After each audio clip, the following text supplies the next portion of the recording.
membacakan firman Tuhan dari kitab Daniel pasal 6 ayat 1 sampai dengan ayat yang ke-29. Daniel pasal 6. Saya hanya membaca di ayat 1 sampai 12. Nanti Bapak Ibu yang teruskan. Yang jelas renungan ini saya ambil dari Daniel pasal 6 ayat 1 sampai dengan ayatnya yang ke-29. Bunyi firman Tuhan demikian. Darius orang Media menerima pemerintahan ketika berumur 62 tahun. Lalu berkenanlah Darius mengangkat 120 kepala daerah atas kerajaannya. Mereka akan ditempatkan di seluruh kerajaan. Membawahi mereka diangkat pula 3 pejabat tinggi, dan Daniel salah satu dari ketiga orang itu. Kepada mereka lah para kepala daerah harus memberi pertanggungjawaban supaya raja tidak dirugikan. Daniel melebihi para pejabat tinggi dan para kepala daerah itu karena ia mempunyai roh yang luar biasa. Raja bermaksud menempatkan dia atas seluruh kerajaannya. Para pejabat tinggi dan kepala daerah itu mencari alasan untuk mendakwa Daniel dalam hal pemerintahan. Tetapi mereka tidak mendapat alasan apapun atau suatu kesalahan. Sebab ia setia dan tidak ditemukan suatu kelalaian atau kesalahan padanya. Kata orang-orang itu, kita tidak menemukan alasan apapun untuk mendakwa Daniel kecuali dalam hal hukum Allahnya. Bergegaslah para pejabat tinggi dan kepala daerah itu menghadap raja serta berkata kepadanya, "Ya Raja Darius, kekallah hidup tuanku. Semua pejabat tinggi kerajaan ini, semua penguasa dan kepala daerah, para menteri dan bupati bermufakat supaya dikeluarkan suatu ketetapan raja dan diberlakukan suatu larangan bahwa siapapun dalam 30 hari menyampaikan permohonan kepada salah satu ilah atau manusia kecuali kepada tuanku ya raja, ia akan dilemparkan ke dalam gua singa. Oleh sebab itu ya raja, keluarkanlah larangan itu dan buatlah surat perintah yang tidak dapat diubah menurut undang-undang orang Media dan Persia yang tidak dapat dicabut kembali. Sebab itu Raja Darius membuat surat perintah larangan itu. Mendengar surat perintah itu telah dibuat, Daniel pulang ke rumahnya. Di kamar atasnya ada tingkap-tingkap terbuka ke arah Yerusalem. 3 kali sehari ia berlutut berdoa serta memuji Allahnya, serta yang biasa dilakukannya. Orang-orang itu pun bergegas masuk dan mendapati Daniel sedang berdoa dan memohon kepada Allahnya. Saya berhenti di ayat 12. Nanti Bapak Ibu sendiri yang teruskan, dan mungkin kita sudah menghafal alur daripada kisah Daniel di pasal 6 ini, yang secara khususnya dari sekolah minggu sudah kita sering dengarkan, bahkan ada lagunya, Beranilah Seperti Daniel. Mungkin PKP hafal semua ya. Saya memberikan tema yang cukup sederhana dan cukup lazim dari pembacaan pada hari ini, yaitu tantangan iman. Bapak Ibu saudara-saudara yang kekasih dalam Tuhan, kalau kita memperhatikan sejarah perjalanan kehidupan orang percaya, satu sebagai orang Kristen, karena kekristenan itu muncul ketika Tuhan Yesus naik ke sorga setelah pencurahan Roh Kudus. Walaupun memang dari awalnya sejak perjanjian lama umat Tuhan mungkin sebutannya beda. Bedanya ketika Yesus lahir dan atau perjanjian baru dan perjanjian lama. Orang-orang perjanjian lama sedang menantikan Mesias. masa perjanjian baru, masa kita sekarang, masa Mesias itu sudah datang. Itu saja bedanya. Sama-sama percaya kepada Allah pencipta langit dan bumi. Namun kalau kita memperhatikan bahwa sejak kekristenan ada, tantangan itu luar biasa dihadapi oleh umat Tuhan. Rasul Paulus sendiri menjelaskan ketika masih dalam atau belum percaya kepada Tuhan, yang namanya disebut Saulus, bagaimana dia memperlakukan pengikut Kristus. Ada tantangan yang luar biasa yang dihadapi oleh umat Tuhan. Ada rongrongan yang luar biasa. Tekanan politik tidak diakui, dianggap sekte. Bagaimana dengan kehidupan kita sekarang? Bahkan pada waktu itu Kristus tidak diakui, dianggap sebagai Mesias. Tantangan itu tidak pernah berhenti dari masa ke masa hingga pada saat ini. Hanya jenis tantangannya yang mungkin berbeda-beda. Kalau orang Kristen pada awal-awalnya dihantam secara politik, dihantam secara fisik, mungkin yang sekarang lebih modern lagi. Kalau kita memperhatikan di media sosial, bagaimana rongrongan bagi orang-orang percaya. Banyak tudingan-tudingan, banyak yang ada channel-channel YouTube yang membahas kesesatan, judulnya kesesatan orang Kristen, atau meluruskan ajaran orang Kristen dan lain-lain sebagainya. Tantangan dari masa ke masa selalu ada. Tetapi Bapak Ibu Saudara-saudara, walaupun dari waktu ke waktu kekristenan mengalami tantangan, yang niat orang untuk memberi tantangan itu untuk membinasakan, menghambat laju pertumbuhan orang-orang percaya pergerakan penginjilan, tetapi malah kekristenan semakin maju.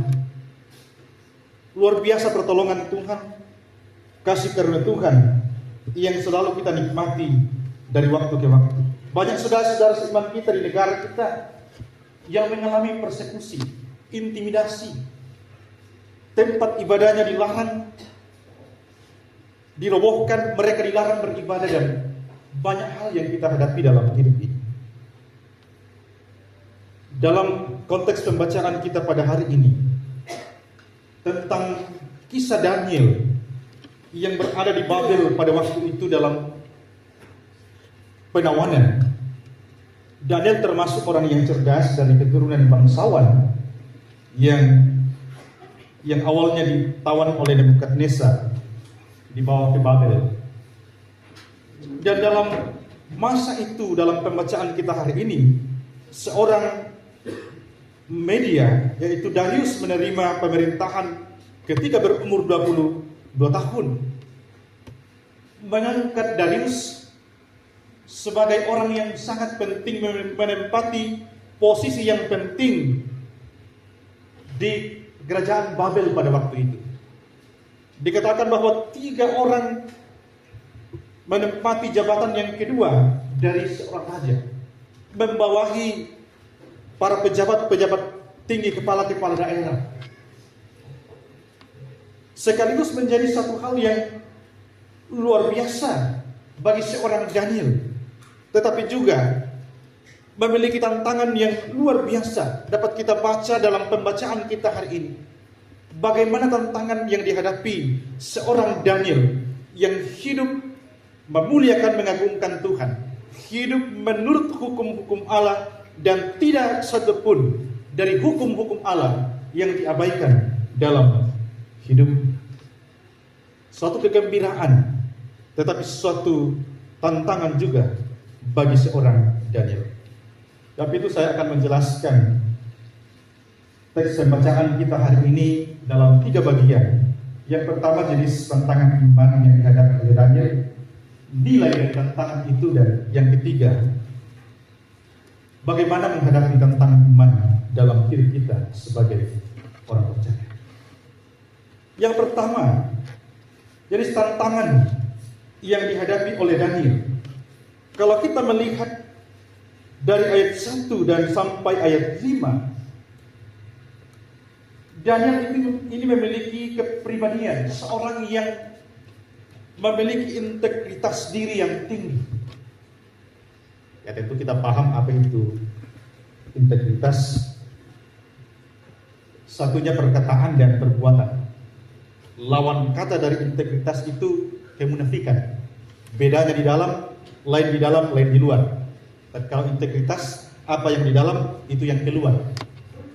Apa yang menjadi keyakinannya, itu yang dilakukan, itu yang dipedomani, dan itu yang nampak di dalam hidupnya. Itulah Daniel.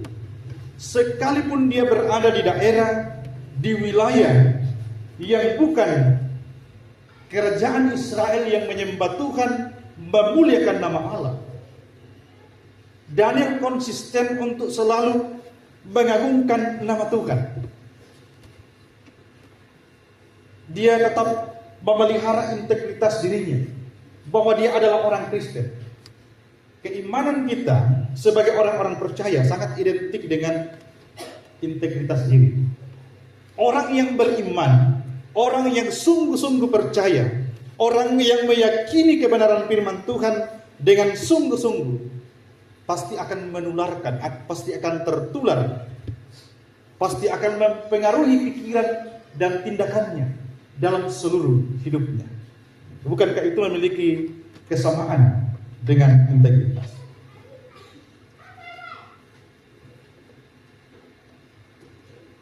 Dan itu yang menjadi tantangan pada waktu itu, bahwa Daniel yang setia memuliakan, mengagungkan Tuhan, Daniel yang memegang prinsip kebenaran dalam hidupnya, tidak mau mencari atau memelihara atau mementingkan citra dirinya di hadapan orang lain,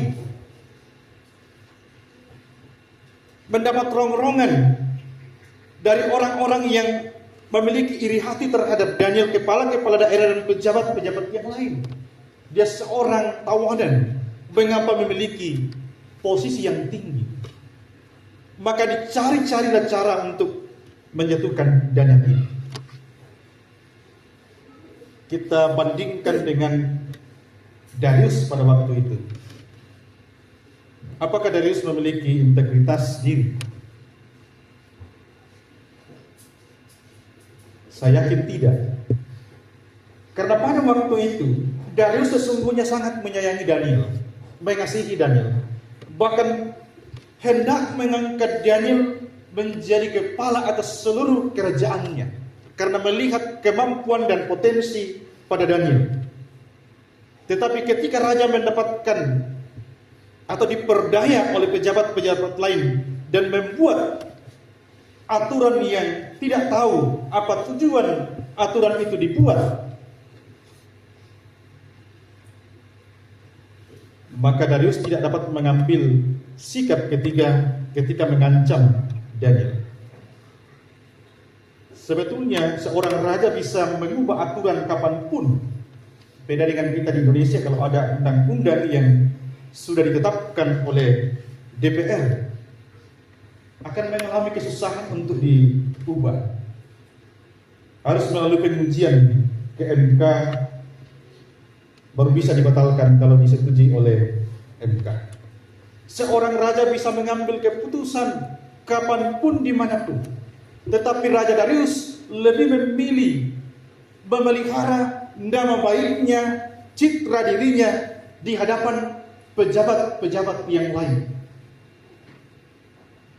Dalam hatinya dia mempertahankan Daniel, sangat mengagumi dan menyayangi Daniel.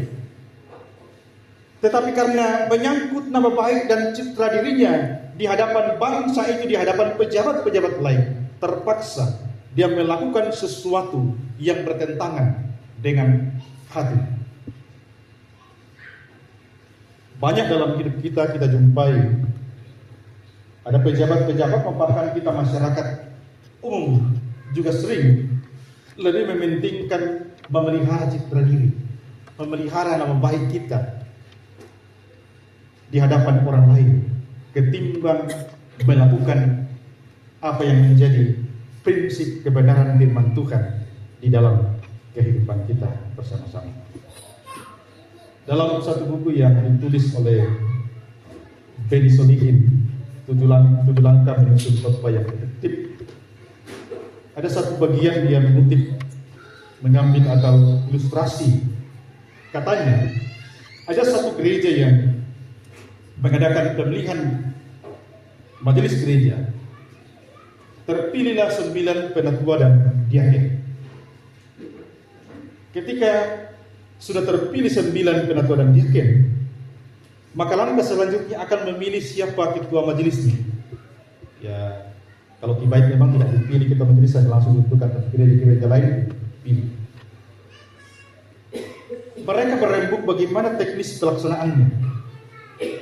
Sebagian besar mereka mengatakan bahwa tidak usah mengadakan pemilihan pemungutan suara, karena di antara mereka ada yang senior yang memiliki kapasitas untuk menempati jabatan sebagai ketua majelis.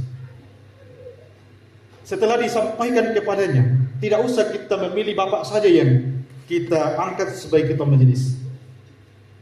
Si oknum itu mengatakan, saya tidak mampu, saya tidak bisa, saya sudah tua, berikanlah kepada orang lain, sungguh saya tidak mampu.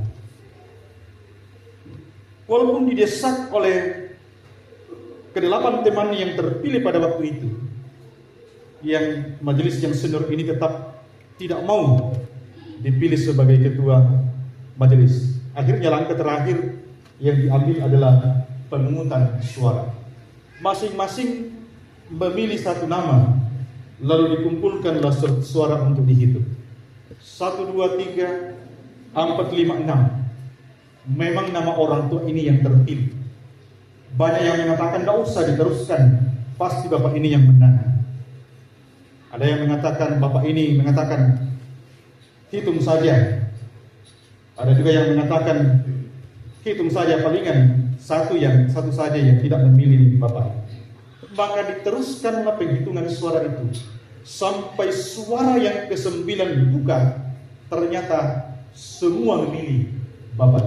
Anehnya di sini, awalnya bapak ini tidak mau dicalonkan sebagai ketua majelis, tetapi saat memberikan surat suara, ternyata 9 surat suara memilih nama yang sama. Artinya bapak ini memilih juga dirinya untuk menjadi ketua majelis. Padahal awalnya dia selalu menolak dan merasa tidak mampu. Bapak ibu saudara-saudara, ini sering terjadi dalam kehidupan kita. Lebih memilih citra diri. Saya tidak mau, tapi dipaksa oleh teman-teman, akhirnya saya mau. Pelayanan adalah panggilan bagi kita semua.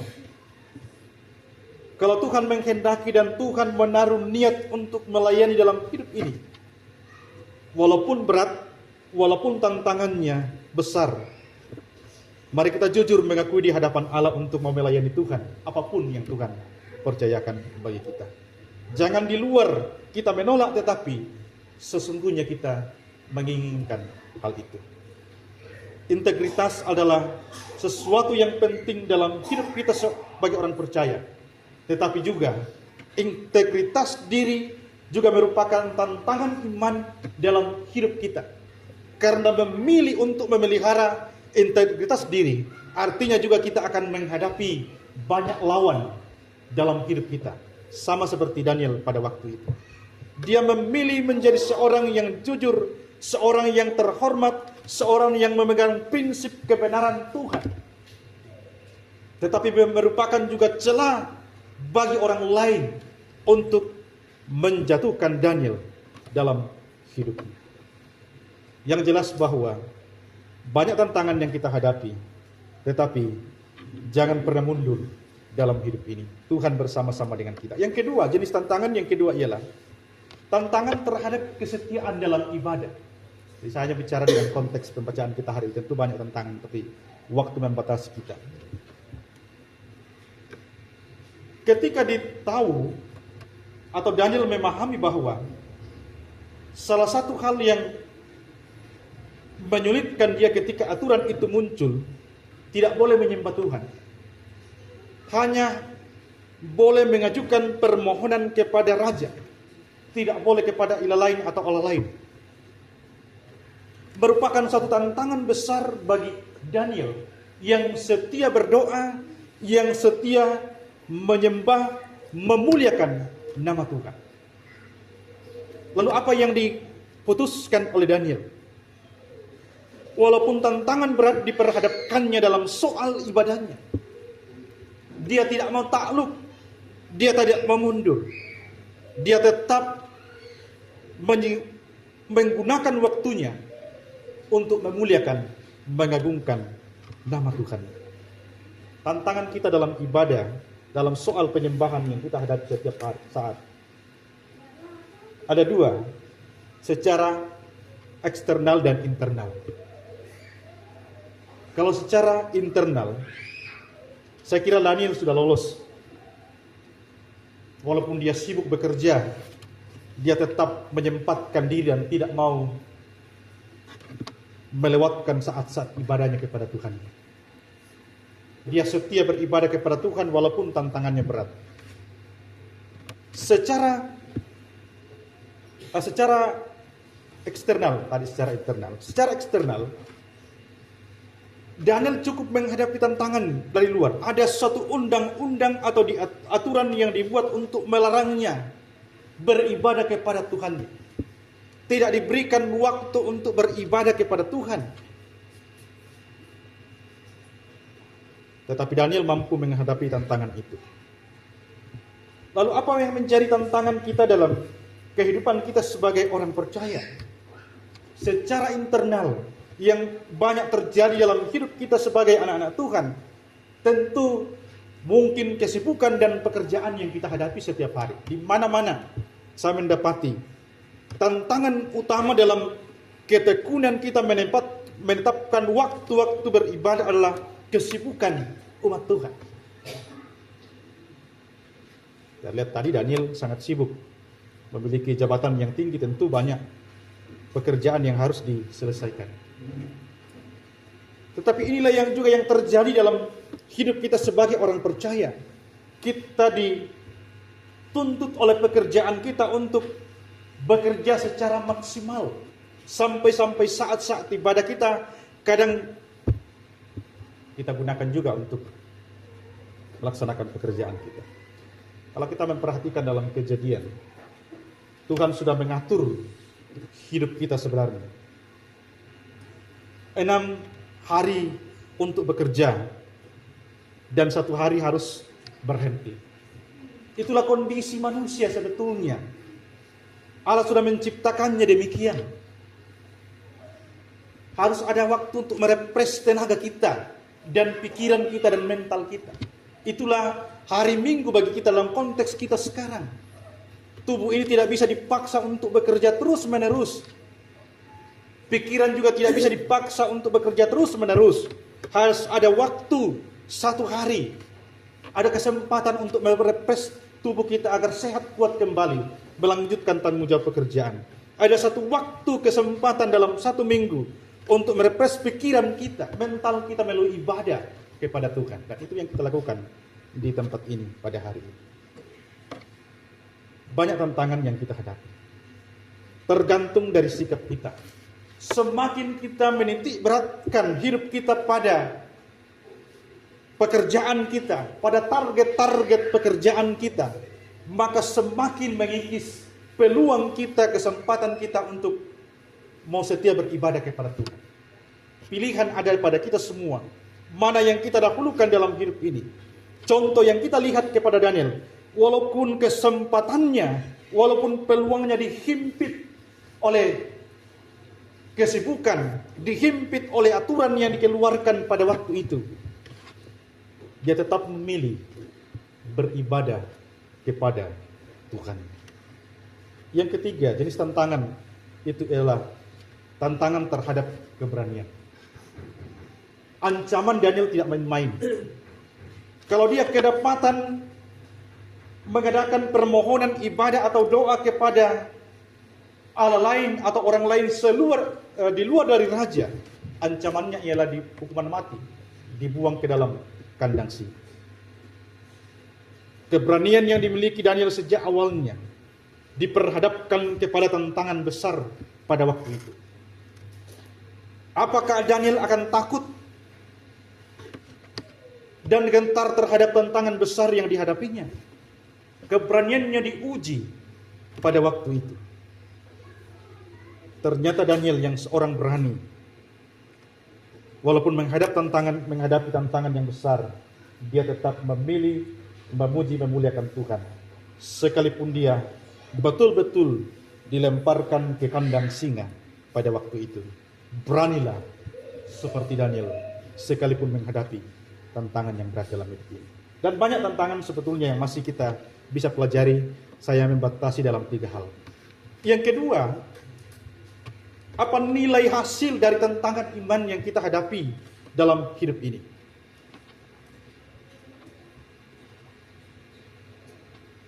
Kalau kita memperhatikan di dalam ayat 18 sampai 23, Darius di situ gelisah. Sangat gelisah, tidak bisa tidur ketika Daniel berada dalam kandang singa. Dia takut kalau Daniel mati. Dia sangat gelisah. Apa yang kita pelajari dari sini? Bahwa ketekunan Daniel menghadapi tantangan pada waktu itu mendapatkan belas kasihan dari Raja Darius. Ketekunan Daniel untuk memelihara integritas dirinya, ketekunan Daniel untuk ketaatan Daniel untuk tekun beribadah kepada Tuhan, ketaatan Daniel untuk senantiasa tampil sebagai orang berani karena iman, mendapat kasih dari raja pada waktu itu. Bagaimana dengan kita? Apa yang kita dapatkan ketika kita taat menghadapi tantangan iman kita? Kita akan semakin mendapatkan kasih dari Tuhan kita. Orang yang mendapatkan kasih dari Tuhannya pasti akan selalu dimudahkan, diberikan kekuatan, kemampuan menjalani hidup ini, sekalipun tantangan tetap ada. Nilai daripada keberanian Daniel menghadapi tantangan itu ialah Tuhan hadir di tengah-tengah hidup. Daniel berada di kandang singa dan Tuhan menghadirkan malaikatnya untuk mengetuk kepala atau mulut singa itu sehingga tidak menelan Daniel pada waktu itu. Bapak Ibu saudara-saudara yang kekasih dalam Tuhan, tantangan memang ada, akan terus ada dan akan selalu ada dalam hidup ini. Ketika kita berani menghadapi tantangan itu dan tidak goyah dengan tantangan apapun dalam hidup ini, kasih Tuhan semakin dinyatakan bagi kita. Tuhan akan ada bersama-sama dengan kita dan Tuhan akan mendampingi kita, membuat kita sanggup menghadapi tantangan itu. Karena tantangan itu tujuannya bukan membinasakan kita. Bagi orang lain, bagi kepala-kepala daerah, bagi rekan-rekan kerja Daniel, tantangan itu adalah tujuannya untuk membinasakan Daniel. Tantangan bagi Tuhan, bagi sudut pandang Tuhan, tantangan adalah kekuatan, pembelajaran, latihan, berlatih kita. Semakin banyak tantangan yang kita hadapi, kita semakin kuat, semakin ulet, semakin mampu menjalani kehidupan kita sebagai orang-orang beriman. Yang terakhir, bagaimana supaya kita mampu menghadapi tantangan iman dalam hidup kita sebagai orang percaya. Kemampuan Daniel menghadapi tantangan itu diperoleh dari dia memiliki hubungan yang baik dengan Allah, penciptanya. Dia tidak tergoda dengan jabatan, dia tidak tergoda dengan apapun dalam dunia ini untuk menjauhkan diri, meninggalkan Allahnya. Walaupun godaan itu banyak, dia tetap memiliki hubungan yang baik. 3 kali sehari Dia menggunakan waktunya di sela-sela kesibukannya untuk berdoa, memuji nama Tuhan. 3 kali sehari. Bukan 1 kali seminggu. 3 kali sehari. Menandakan Daniel tetap memelihara hubungan baiknya dengan penciptanya. Dan itu yang memampukan dia, itu yang mensupport dia. Dari situlah Daniel mendapatkan kekuatan untuk menghadapi tantangan iman itu. Yang kedua, Daniel memiliki kehidupan rohani yang sehat. Rajin beribadah, tetap setia melakukan hukum-hukum Tuhan. Tak satu pun hukum-hukum Tuhan yang dilalaikan dan dilanggar dalam hidupnya. Inilah yang menguatkan kita bersama-sama dalam menjalani kehidupan ke depan, menghadapi tantangan iman. Memelihara hubungan baik dengan Tuhan. Yang kedua, mengusahakan agar kehidupan rohani kita tetap sehat. Ketika kita mau berangkat ke suatu perjalanan yang panjang, taruhlah kita mau berangkat ke Makassar. Kalau fisik kita sehat, kondisi tubuh kita sehat, kondisi psikologi kita sehat, walaupun menempuh perjalanan yang panjang ke Makassar, mobil yang mungkin bukan mobil mewah, jalanan yang banyak arusa-arusa, tidak akan menghambat kita. Kita tetap enjoy dalam perjalanan itu. Tidak akan pernah menyalahkan siapapun. Akan menikmati pemandangan dan menikmati sepanjang perjalanan kalau kita sehat. Tapi kalau sudah ada gangguan kesehatan seperti saya, ada gangguan sehingga walaupun sebentar naik mobil sudah mual. Atau kita sedang stres, kita naik mobil semewah apapun, seperti apapun, kita akan tetap terganggu. Tidak akan menikmati perjalanan itu. Menyalahkan pemerintah lah, menyalahkan pengusaha bus lah, menyalahkan orang yang di samping kita, dan banyak orang yang kita salahkan kalau sudah kesehatan kita terganggu dan tidak akan menikmati perjalanan. Sama halnya dengan kehidupan kita mengiring Tuhan. Kalau iman kita atau kalau kehidupan rohani kita tidak sehat, bisa kita bayangkan apa yang kita lakukan ketika menghadapi tantangan itu.